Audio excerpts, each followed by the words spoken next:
I want to talk about transitions with the Rifton Pacer gait trainer. So as you can see here, we have the child in high kneeling. This is again another activity where, as a therapist, you just find that you don't have enough hands. So using it in this way can really help the therapist to do some active weight bearing through the hips, especially for children with joint contractures and kids who need to work on their glute muscles. This is a really nice activity, and you can easily put a surface right over here as well. You could use a bigger therapy bench, you could bring them up to the sofa and move this back, or you could also use something like a dining table, depending on the height of the child. The reason we're doing it on this and not the floor is because in this particular walker, where it might need to be high up enough to go under here for walking, that means it's not going to be low enough to go down to her hips in a high kneeling position. There's not enough range in the walker. So therefore, we're just going to bring her up with a therapy bench instead.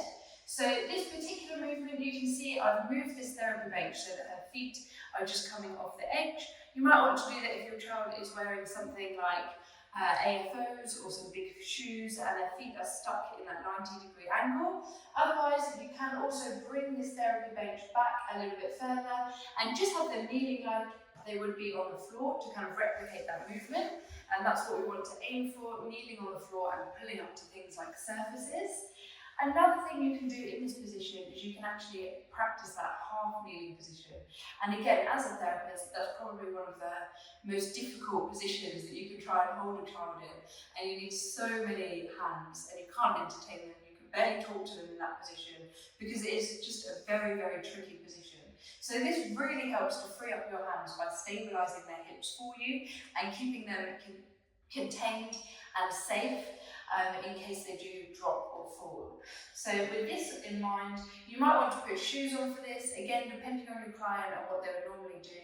If they have pronated feet or instability in their ankles and things like that, you can bring 1 foot forwards and keep it there. Now usually as a therapist we're having to hold them here. They might be dropping down a little bit at this point, so we might need to tighten this or bring it in, but what they're not going to be doing is dropping to the floor and this knee coming all the way in.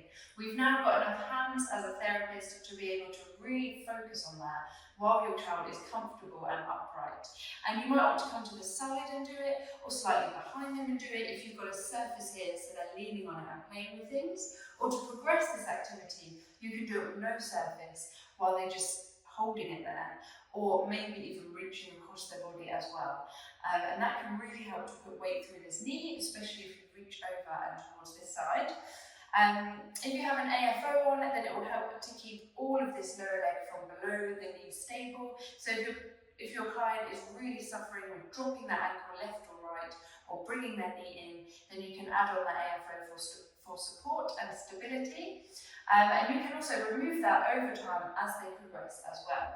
So this is a really, really good position to work on these transitions, these reciprocal movements. Children with spasticity, this is a really good stretch for their hip flexors. And on top of this, you can even angle the walker forward to give a real stretch through this right hip flexor right here.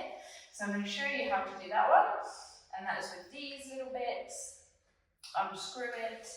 And we're going to unscrew this side and tilt this forwards, and this can be a really dynamic stretch for reaching at the surface as well. So I'm going to tilt it forwards.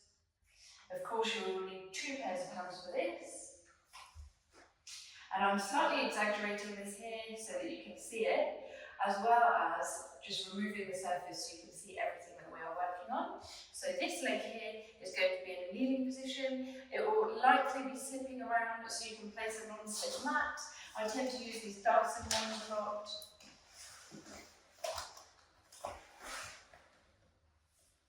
She's going to come up, and this leg is going to come up and forwards. And then you've got a real stretch going on through the back of this hip flexor right here. Now to increase this stretch, what you can do is bring this leg all the way back and bring this leg forwards and just hold it up like this. And you might find that you actually need to bring the chest support up a little bit. It could be digging in a little bit to that back leg right there, to the front leg. And then we're going to bring this leg all the way back, and you can really see this here. And as they warm up into this stretch, and as they're doing something and maybe they become a bit distracted, you you might be able to bring this leg further and further back to increase that hip stretch. Their arms are going to be forwards and either leaning on the surface, or they might be able to hold themselves up in that position. I hope you found this useful and a new way of working the Rifton Pacer gait trainer.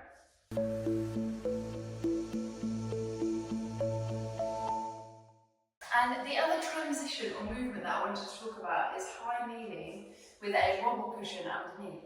So this is a real challenge because it works on the core and the glutes to another level, and the hamstrings as well. And it's really good for those kids who might have knee contractures and find standing a little bit difficult. And again, in this position, really good activities to try is lots of reaching to the right, left, up and down. I've moved the whole thing up a little bit to have space for the wobble cushion. And just remember that you can move not only the entire frame up, you can also move this up on its own. So that just gives us much more range between all of the different positions that we can do.